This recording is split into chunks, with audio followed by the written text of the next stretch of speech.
주영석 기자의 뉴스 속으로. 뉴스 속으로는 예방과 치료의학도 최고, 리퍼도 최고, 시니어 어르신들에게 서울 메디칼 그룹이 최고, 서울 메디칼 그룹 제공입니다. 미국에서 가장 높은 시청률을 자랑했던 전 팍스뉴스의 진행자 터커 칼슨이 현재 러시아 모스크바를 방문하고 있는데 소셜미디어 X에 올린 영상을 통해서 푸틴 대통령을 곧 인터뷰할 것이라고 언급해 관심의 대상이 되고 있습니다. 이 터커 칼슨이 푸틴 대통령을 인터뷰하면은 우크라이나 전쟁 시작 이후에 서방 언론으로서는 최초의 푸틴 대통령 인터뷰여서 세계의 이목이 집중되고 있습니다. 이 미국과 유럽의 고위 관련들은 자국 정부를 비판하는 익명의 성명을 발표했는데 내부적으로 지나친 친이스라엘 정책의 우려를 나타내고 비판해 왔지만은 묵살을 당하자 공개 성명을 내고 전쟁 범죄, 인종 청소, 대량 학살에 기여하고 있다라고 질타를 했습니다. 자, 주영석 기자. 안녕하십니까? 오늘 이야기하기에 앞서서 우선 지금 또 하나의 아시안컵 준결승이 지금 치러지고 있죠. 그렇죠. 어제 네. 한국이 지면서 사실 이제 뭐 오늘은 별로 얘기는 안 했습니다만 카타르와 이란, 개최국 카타르와 중동의 맹주 이란의 이제 준결승전 맞대결인데요. 네. 지금 90분 전후반 90분 이미 지났고 지금 인저리 타임이 7분이 지나가고 있는 7분이 지금 지나가는 것 같은데요. 3대 2로 카타르가 앞서가고 있습니다. 아, 그래요? 네, 이란을 누르고 있다고요? 네, 누르고 있습니다. 아, 지금 이거. 이대로 간다면 이제 카타르가 결승에 진출해서 요르단과 2023 아시안컵 우승을 놓고 다투게 되는데 뭐 이 강력한 우승 후보라는 한국, 일본이 다 탈락했고요. 글쎄 말이에요. 이란까지 지금 탈락하는 상황. 그래서 이번 2023 아시안컵은 이변의 연속이 아닌가. 어허. 오늘 경기하는 거 보니까 뭐 카타르가 굉장히 잘합니다. 중동 국가들의 수준이 전반적으로 좀 올라간 것 같아요. 많이 좋아진 거예요. 어제도 요르단 보면 뭐 스코어뿐만 아니라 경기 내용 면에서도 경기 내용 한국을 면에서 졌죠, 압도했어요. 한국이. 네. 물론 한국이 이제 두 경기 연속 연장전까지 가는 접전을 펼쳐서 체력이 좀 많이 다운된 거는 어쩔 수 없는 부분이지만 이제 그런 부분을 감안하더라도 참 요르단이 어제 잘했고요. 오늘도 카타르 이란 경기하는 거 보니까 수준이 굉장히 높다. 그래서 한국 축구가 뭐 아시아의 맹주로서 일본과 더불어서 잘 해나갈 줄 알았는데 앞으로는 이 중동 축구를 좀 경계를 많이 해야 될 것 같습니다. 네. 카타르는 뭐 더구나 지금 주최 국가 아닙니까? 주최국이죠. 야, 네. 야단 났겠네요. 그렇습니다. 자, 터커 칼슨의 푸틴 대통령 인터뷰가 진행된다는 거 이거 정말 뜻밖이네요. 그렇죠. 뜻밖입니다. 사전 예고 없이 터커 칼슨이 러시아 모스크바를 방문했고요. 갑자기 소셜 미디어 X 계정에 영상을 올려서 인터뷰를 언급했습니다. 본인의 그 미디어죠. 본인의 그 계정이죠. 계정에 이제 올렸는데 블라디미르 푸틴 대통령과 단독 인터뷰한다는 그런 내용이었습니다. 이 푸틴 대통령과 미국 언론인의 단독 인터뷰라는 점 때문에 관심인데 러시아가 우크라이나를 침공한 게 2022년 2월 말이었고요. 러시아가 우크라이나를 침공한 이후에 미국을 비롯한 서방 국가 언론이 푸틴 대통령과 인터뷰한 적이 없습니다. 그 이후에 러시아는 완전히 그 발언권을 상실했고 그래서 우크라이나 전쟁 이후 최초의 인터뷰이기 때문에 관심이 모아집니다. 터커가 지난 3일 지난 토요일 날 러시아 그 모스크바의 볼쇼이 극장에서 목격이 돼서 터커 칼슨이 볼쇼이 극장 갔네 그랬는데 역시 그 이유가 푸틴 대통령과 인터뷰 때문에 간 것으로 드러났고요. 모스크바를 지난 1일 목요일 찾았고 오늘이 벌써 수요일이니까 거의 일주일째 되고 있는데 일주일 동안 사전 작업을 하면서 이제 인터뷰 준비를 마친 것으로 이렇게 보여집니다. 네, 터커 칼슨이 갑자기 푸틴 대통령과 인터뷰를 하겠다는 이유는 어디에 있을까요? 이유를 오늘 올린 영상을 통해 자세히 밝혔는데요. 네. 오늘 밤 나는 러시아 모스크바에 있다 이런 얘기를 했고 푸틴 러시아 대통령을 인터뷰하기 위해 여기에 있다. 곧 인터뷰할 것이다 이렇게 얘기했고 나와 내 팀은 푸틴 대통령을 사랑해서 여기 있는 것이 아니다 이런 얘기를 했습니다.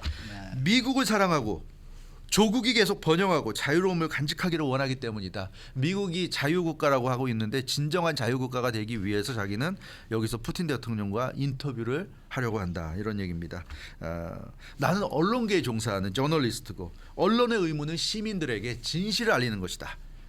근데 지금 미국 시민들은 인폼이 되지 않고 있고 우크라이나 전쟁 정확히 어떤 일이 벌어지는지 거기에 수많은 돈을 당신들의 돈이 지금 쓰여지고 있는데 당신들은 무슨 일이 벌어지는지도 모르고 있다.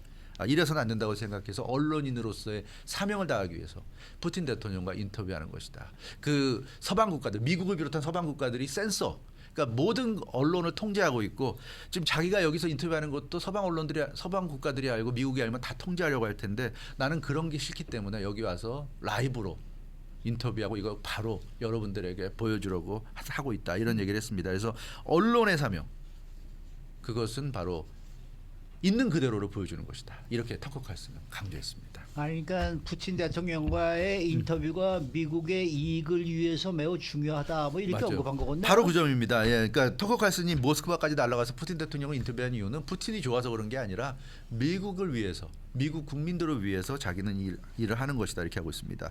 우크라이나 전쟁과 러시아에 대해서 언론들이 제 역할을 못 하고 있다. 아주 강하게 그 미국 언론과 서방 언론들을 비판했습니다. 터커 칼슨이 영어권 국가 국민들이 서방 국민들이 우크라이나 전쟁을 잘 알지 못하고 있다.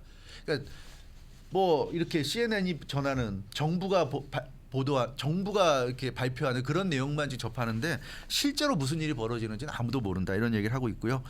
일방적인 정부 발표, 일방적인 정치인들의 주장만이 나올 뿐이고 그걸 CNN 같은 언론들이 이제 보도할 뿐이고 그걸 우리는 받을 뿐이다. 그러니까 이건 진정한 그런 그 내용이 아니다 이렇게 얘기하고 있고요. 우크라이나 전쟁의 실체를 알려주기 위해서 미국인들과 서방 국가 사람들에게 우크라이나 전쟁의 실체를 알려주기 위해서 푸틴 대통령과 마주 앉게 됐다 이렇게 얘기하고 있습니다. 아무도 지금 진실을 말하고 있지 않다. 그래서 내가 진실을 말하기 위해서 섰다 이런 얘기를 하고 있고요. 나는 기업체 등에서 돈을 한 푼도 받지 않는다. 그러니까 나는 누구에게도 신세지지도 않았고 누구를 의식할 필요도 없고 나는 저널리스트로서 사명을 다할 뿐이다. 이게 터커 칼슨의 얘기입니다. 그러니까 터커 칼슨의 주장은 영어권의 서방 언론들의 우크라이나 전쟁에 대한 취재 또는 보도에 문제가 있다 네. 뭐 이런 의미 아니겠습니까? 네, 바로 그 점입니다. 그래서 네. 푸틴 대통령과 인터뷰하는 이유를 설명하면서 네. 미국과 서방 언론들을 강하게 비난했어요. 뭐라고 했냐면 서방 언론 매체들이 부패했다고 주장했습니다. 부패, 커럽션. 서방 언론 매체들이 독자와 시청자, 청취자들에게 내용을 생략하고 있다고 지적했어요. 그러니까 프로파간다처럼 돼버렸다는 거죠. 내용을 생략하면서 거짓을 설파하고 있다 이렇게 지금 전하고 있습니다. 그 터커 칼슨의 영상을 보면 그런 얘기를 해요. 저널리스트가 할 거는 있는 걸 그대로 들려주는 거고 보여주는 거다. 판단은 그걸 읽고 보고 듣고 하는 사람들 각자가 내리는 거다. 근데 언론들이 다 판단해서 자기들이 판단한 내용을 지금 보내주기 때문에 이건 다 거짓이다. 이제 이런 얘기를 하고 있습니다. 나는 판단하지 않는다. 당신들이 판단하시오. 당신들이 누구에게도 좌우되지 않고 당신들의 머리와 가슴과 생각을 가지고 판단하면 좋겠다. 당신들에게 판단할 수 있는 능력을 돌려주고 싶다. 이런 얘기를 했습니다. 지금 미국 언론들은 언론이 아니다. 이런 얘기를 하고 있어요. 터커 칼슨이. 그래서 자기가 3년 전부터 푸틴 대통령과 인터뷰하기 위해서 러시아행을 준비했는데 미국 정부가 자신의 문자 메시지를 감시하고 유출하고 이러면서 자기를 방해해서 할 수가 없었다. 근데 이번에는 자기가 결국 미국 정부 모르게 이렇게 그리고 언론인으로서 사명을 다하기 위해서 모스크바 갔다 이런 얘기를 하고 있습니다. 특히 무슨 미국의 언론이나 서방 언론이 보도하는 것을 무엇이나 믿지 말라 뭐 이런 네. 얘기도 했다면서요. 이런 얘기를 했어요. 그 X에 올린 영상을 통해서 제가 좀 전에 한 얘기랑 같은 얘기인데요.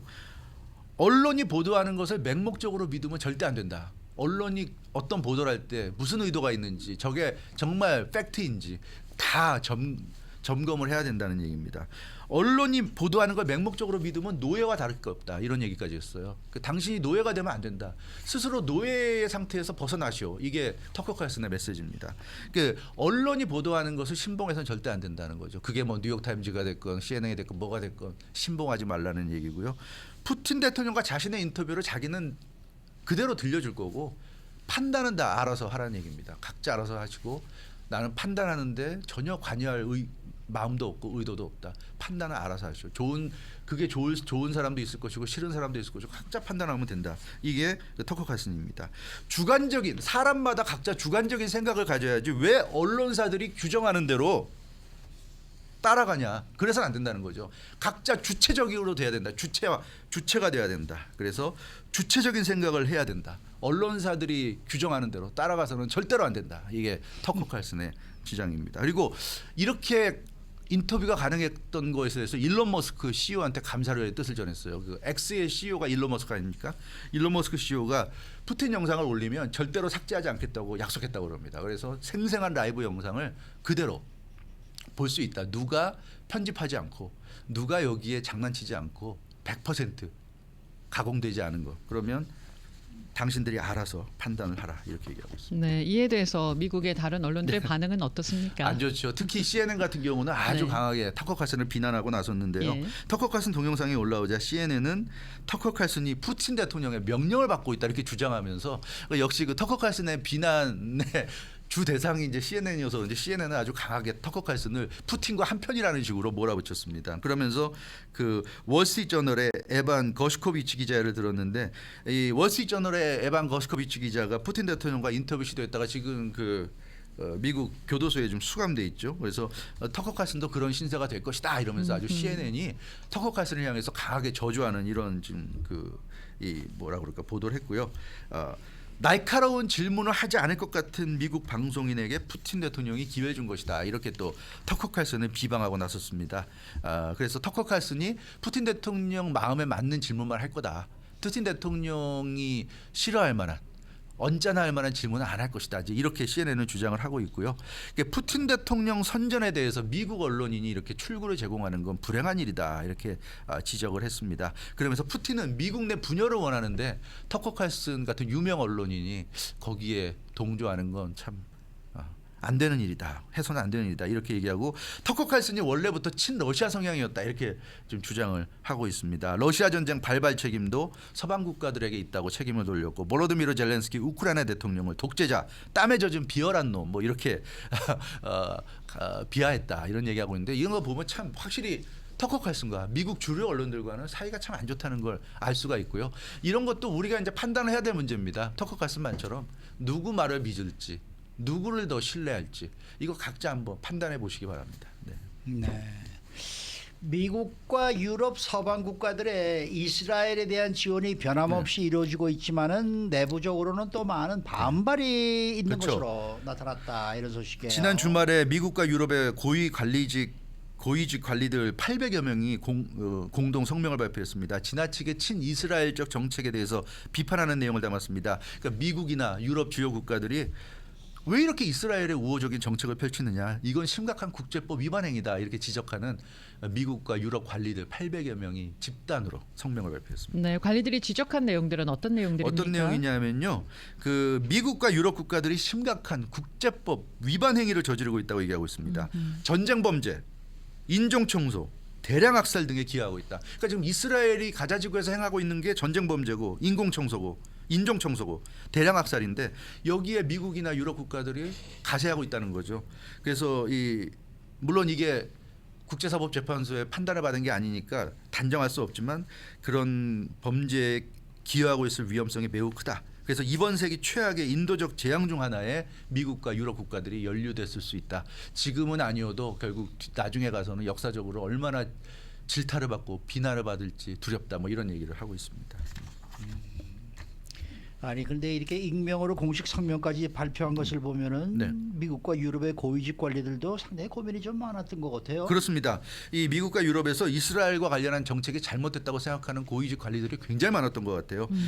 그래서 800여 명에 달했고요. 성명에 근데 참여하지 않은 사람 중에도 비판적인 사람이 있겠죠. 근데 여러 가지 이유로 참여 안 했고 그래서 그런 사람까지 생각하면 숫자가 엄청난 것으로 이렇게 보여집니다. 그리고 왜 그러면 성명을 발표했을까?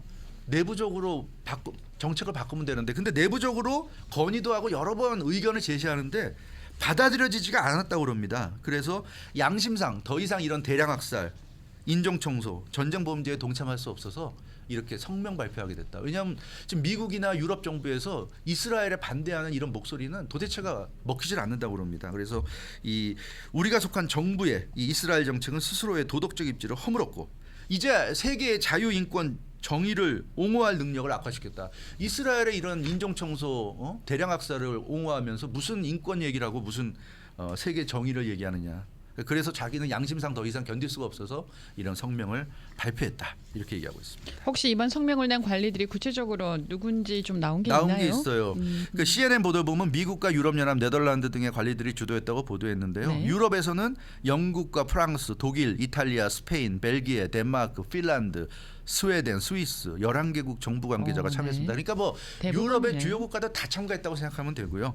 한 서식통에 따르면 미국 관리와 외교관들만 80여 명이 참가했다고 합니다. 네. 그러니까 미국에서도 특히 이 이스라엘에 대한 정책에 대해서 괴로워하는 양심적인 갈등을 느끼는 미국 관리들이 참 많은 것으로 이렇게 나타났습니다.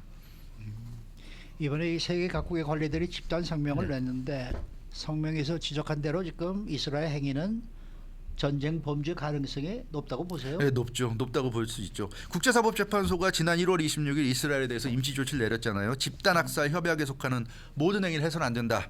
이스라엘이 받고 있는 집단학살 혐의가 모두 타당하다 이렇게 얘기했어요. 그래서 이 시간에도 한번 전해드린 기억이 나는데 네타냐후 총리가 국제사법재판소의 이런 그 결정에 대해서 반발하는 그런 성명을 발표했다는 얘기를 하고 있는데 지금 이스라엘에 대해서 소송을 지금 국제사법재판소에 걸지 않았기 때문에 정식 소송이 이루어지지 않고 있지만 누군가가 소송을 제기하면 유죄가 될 가능성이 상당히 높다는 겁니다. 이스라엘의 인종청소, 집단학살, 전쟁 범죄가 유죄가 될 가능성이 높고 여기에 미국도 공범이 될 수 있다. 미국 비롯한 주요 유럽 국가들이 다 이스라엘의 이런 전쟁 범죄의 공범자들이 공범 국가가 될 수 있다는 거죠. 네. 근데 그런 점에서 미국이나 유럽의 양심 있는 이런 관료들이 자기들은 더 이상 이런 나쁜 짓에 더 이상 할 수 없다. 그래서 이렇게 양심 선언을 한 것으로 이렇게 보여집니다. 네, 주영석 기자였습니다. 뉴스 속으로는 예방과 치료의학도 최고, 리퍼도 최고, 서울 메디칼 그룹 제공이었습니다.